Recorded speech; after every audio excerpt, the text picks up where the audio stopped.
La terre donc est l'image du parvis qui est foulé par tout le monde. Le parvis, quand le temple avait été construit, même les païens pouvaient passer au parvis. Donc au parvis, même le sacrificateur qui sort du temple passe par le parvis. On est d'accord? Donc le sacrificateur a besoin de passer au parvis. Quand Jésus est venu, il a quitté le temple du lieu saint et il est venu dans le parvis. Il est devenu comme n'importe qui parmi tous ceux qui sont là. Dans le parvis, il y a les juifs, il y a les non-juifs, il y a les prosélytes. Tout le monde est là. Mais dans le lieu saint, il y a les sacrificateurs. Le lieu saint parle du ciel. Jésus dit, je suis sorti du ciel et venu sur terre. J'ai quitté le lieu saint pour venir dans les parvis. Là où tout est mélangé. Maintenant, il dit, je quitte la terre pour retourner. Il quitte la terre et retourne dans le ciel. Mais quand tous les sacrificateurs vont être réunis, nous allons franchir le voile qui a été déchiré pour que nous ayons accès à ce qu'on appelle le Saint des Saints. Voilà pourquoi dans Apocalypse chapitre 22, vous allez vous rendre compte, 21, on dit la Nouvelle Jérusalem qui descend auprès de Dieu. Comment est-ce que la Nouvelle Jérusalem descend auprès de Dieu? Et pendant que la Nouvelle Jérusalem descend auprès de Dieu, Jésus se trouve où? Dans le ciel. Mais la Nouvelle Jérusalem descend. Il n'est pas là où ça descend. Parce que la Nouvelle Jérusalem vient d'une troisième dimension qui est la dimension du monde d'éternité. Et quand la Nouvelle Jérusalem va descendre, maintenant, il nous est dit, le trône de Dieu et de l'agneau sera dans la ville. On ne dit pas le trône de Dieu et de l'agneau seront. Pourquoi c'est au singulier? Parce qu'en réalité, pour l'éternité, celui qui va être sur le trône, c'est l'agneau. Mais il règne pour celui qui l'a envoyé.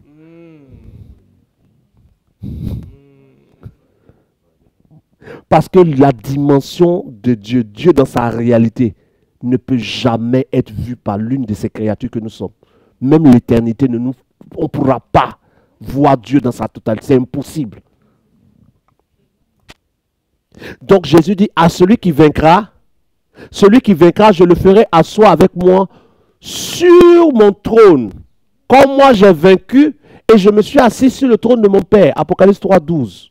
À celui qui vaincra, je ferai de lui une colonne dans le temple de mon Dieu. Va au verset... Oui, vas-y, ça mais c'est déjà bon. Et il n'en sortira plus. J'écrirai sur lui le nom de mon Dieu.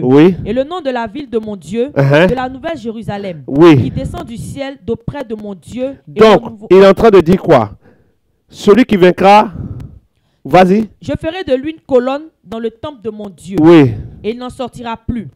J'écrirai sur lui le nom de mon Dieu. Donc même au ciel, pour ceux qui disent Jésus sur terre, il était fils sur terre, c'est au ciel, même au ciel, il a son Dieu. Ça ne change pas. Maintenant, allons au verset 21. Apocalypse 3, 21, tu es déjà là. Celui qui vaincra. Je le ferai asseoir avec moi. Je le ferai asseoir quoi? Avec moi sur mon trône.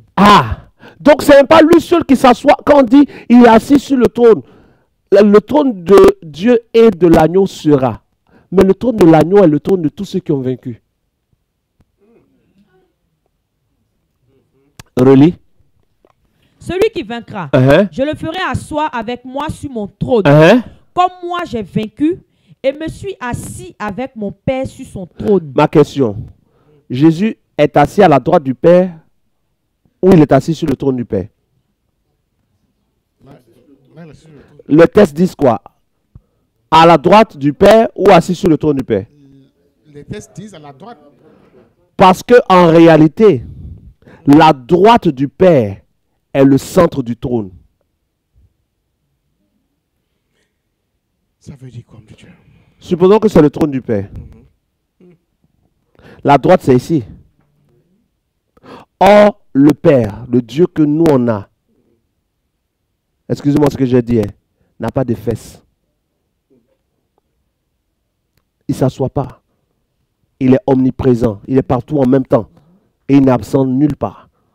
Pour dire qu'il va aller s'asseoir quelque part.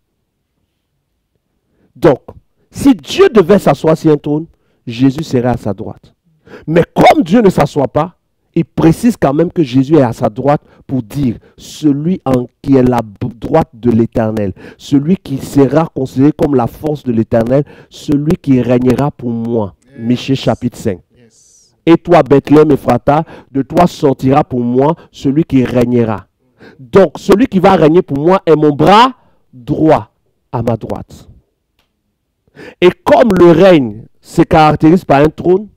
Le trône où Dieu aurait dû s'asseoir, c'est celui qui doit être à sa droite qui s'assoit sur le trône. Maintenant, pourquoi Jésus dit celui qui vaincra s'assiera aussi avec lui? Est-ce que c'est un trône où quelqu'un va s'asseoir sur les pieds de Jésus? En réalité, le trône n'est pas un siège. Le trône est une position. Ça veut dire que, en disant que Jésus est assis sur le trône, on est en train de dire que Jésus-Christ règne. Et celui qui vaincra régnera avec Christ. Voilà pourquoi il est dit, nous régnerons avec lui pour l'éternité.